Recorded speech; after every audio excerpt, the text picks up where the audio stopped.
Dara Lind, welcome back to the Fireside Chat. Thanks. It's good to be back. Okay, so let's be clear about what this executive order actually does. If entries hypothetically were to never go above the 2,500 encounter cap and they were going to stay there below 2,500 encounters, would there be any rule changes then, or would the process stay exactly the same as it was before? When it's not in a triggered state, then it's exactly the same as it was before this order went into effect. It's just that there have been so few times since, say, 2019 that you haven't had an average of 2,500 people crossing every day, that it's hard to predict that you would have a return to normalcy, if you will. Okay, so let's say we hit the 2,500 encounter cap now, which we have, and the restrictions kick in. What exactly does that mean? Who is automatically rejected and who has the ability to still get through? So no one is automatically rejected per se. People who enter the US between ports of entry, which is, your typical illegal crossing, present yourself to Border Patrol, are for the most part ineligible to receive asylum at the end of the process. They're still allowed to get lesser forms of other ways that the government can protect them instead of deporting them back to a place where they would be persecuted. There are also exemptions for, say, unaccompanied children are still eligible for full asylum. People who present themselves at ports of entry using the government's app for making asylum appointments are still eligible. And there are a few other exceptions built into that. But for the most part, there's this presumption of ineligibility for asylum seekers. Now, there's a subtle change in the fine print here I want to ask you about. You used to get protected if you had a reasonable possibility of persecution. Now I believe you need to show under the new system that you have a reasonable probability of persecution. How much of a real life difference does that single word change make? That's a tremendously good question that we are still waiting to find out kind of how it plays out on the ground, because the government just invented this new screening standard. This is, to be clear, for being allowed to make a full claim for protection in the US. It's a screening interview and you either pass it or fail, and they've just raised the standard for passing. But they invented this entirely new reasonable probability standard and then just asserted straight up, oh, this is significantly higher than the standard was. You can't just say that. How that ends up working out is going to be determined by how the actual asylum officers interpret the rule, how the immigration judges interpret the rule. And so we're gonna see over the coming months whether this results in meaningfully lower passage rates, which is really the only way to tell whether it's meaningfully different. And I know the administration says that those processed who fail to demonstrate a credible fear will be deported in a matter of days, if not hours. Have they provided any extra resources for deporting all those people? And if not, how is that possible?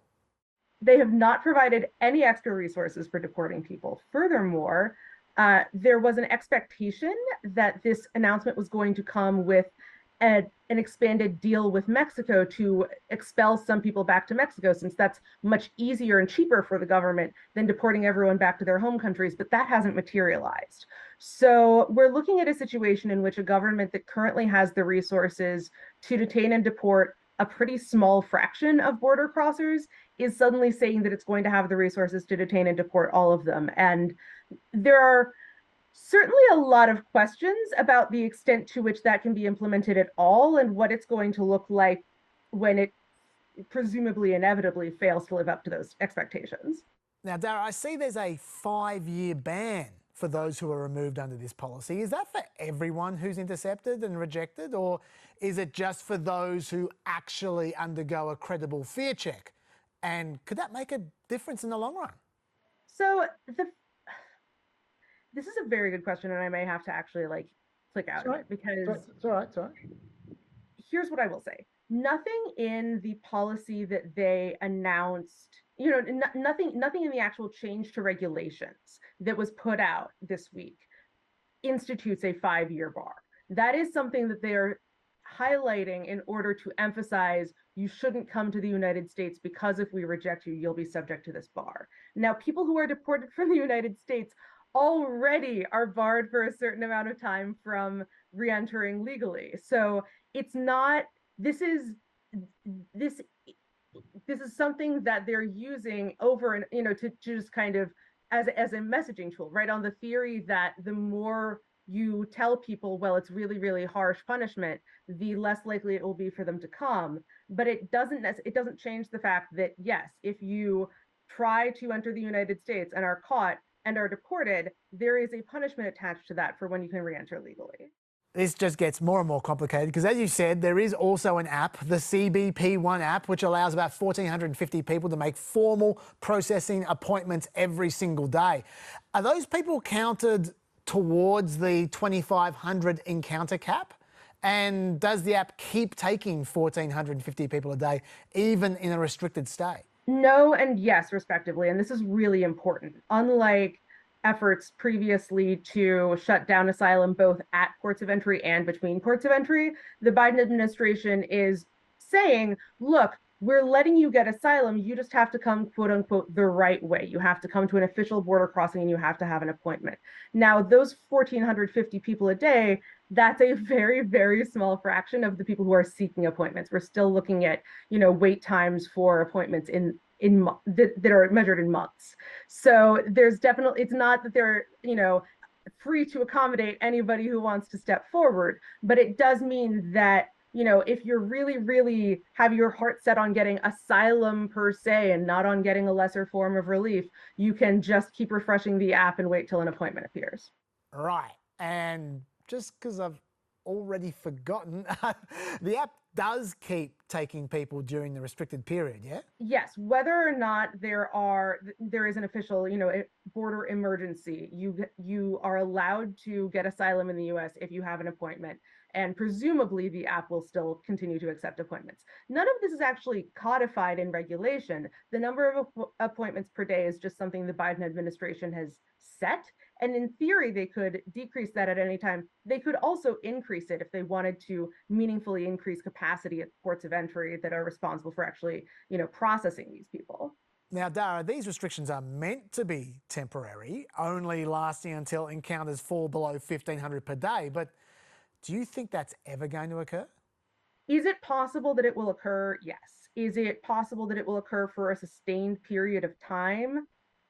I'm very skeptical, and here's why. For one thing, we're looking at numbers that, with the exception of kind of the initial lockdown phase of the COVID-19 pandemic, you don't see for sustained periods of time, for the last half decade or more, including for a lot of the second half of Donald Trump's term in office. So it's not clear to me if we really have seen kind of a permanent shift in who's coming to the US, which it's possible we have, then you can't necessarily put that genie back in the bottle.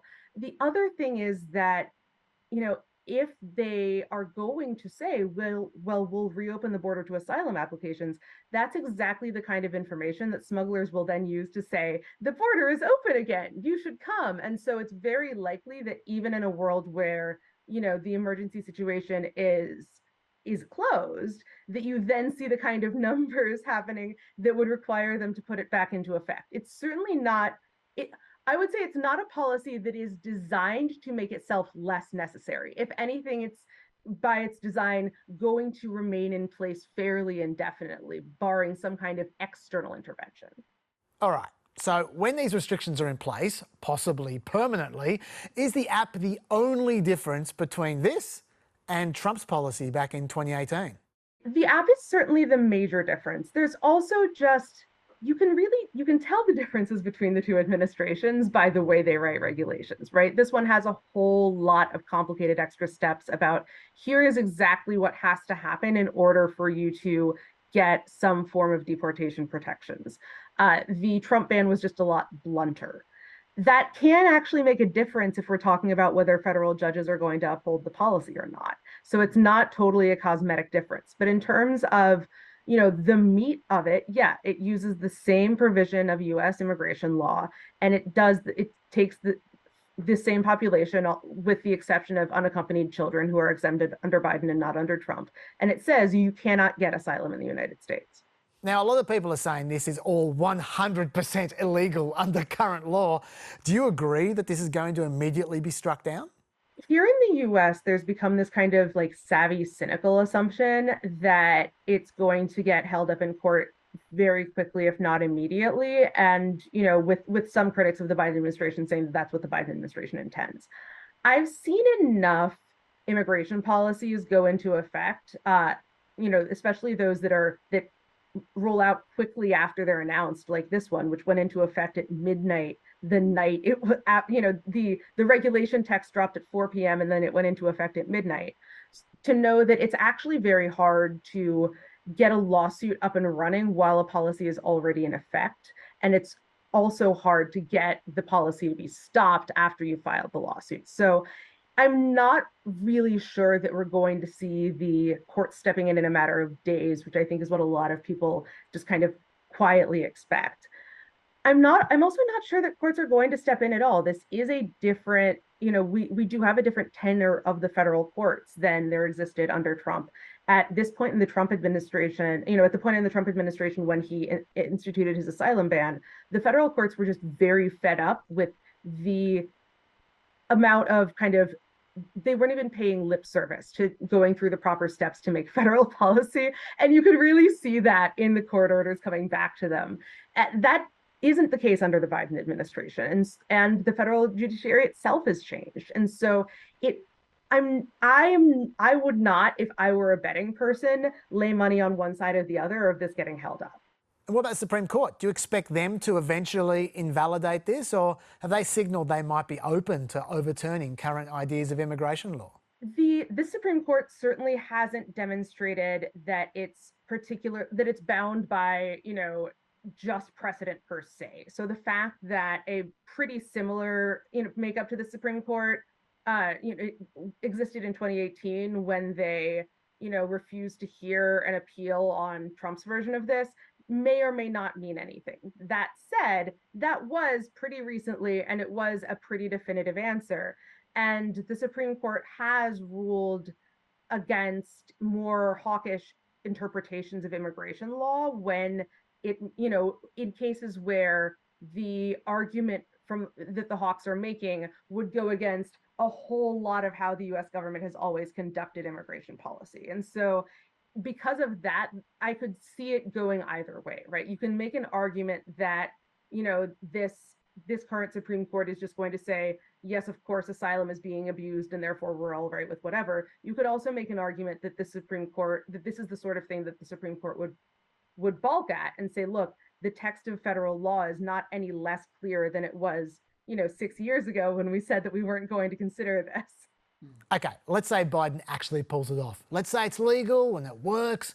What would be the consequences of this in the real world? Would there be lots of unaccompanied minors crossing officially, and unofficially lots of gotaways trying to avoid authorities? That's an extremely good question. And what you're raising are absolutely two possibilities, because we know that this is a responsive system, right? People hear word of mouth, they respond to incentives, smugglers respond to incentives.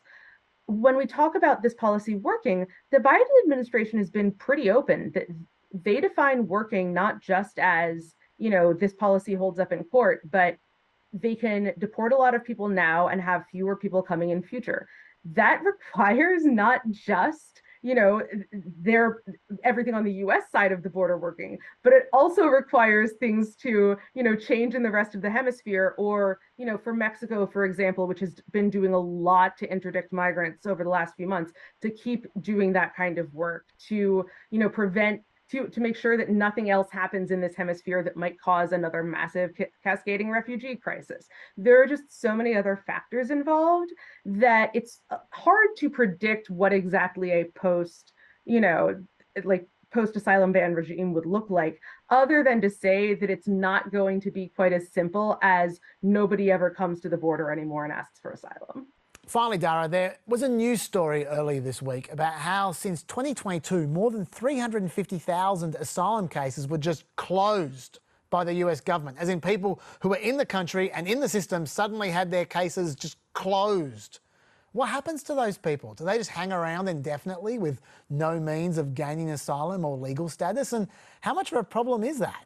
It's a problem insofar as it's a really good illustration of how this serves nobody, right? Like, is it, meaningfully changing the number of people who are in the US without status, or who, depending on how the cases are closed, some of them do have work permits, some of them do not. Like that's, that's not itself changing the US labor market or anything. But what it says is the US government is committed to continuing to throw people or to push people into this pipeline that is so jammed that the pipeline is exploding down the process, and people are just ending up getting lost. It's absolutely a problem for the asylum seekers themselves, because they're in the US, but they're in limbo.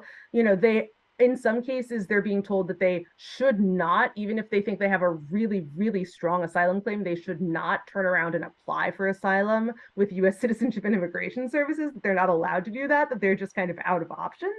And it's a problem for the government, which is, on the one hand, telling people, we promise if you come to the US, you'll be deported in a matter of days, as you said. And on the other hand, quietly having all of these people not only not deported, but have no consequences levied upon them at all. Dara Lind, thank you so much for visiting us one more time for a fireside chat. Thank you so much.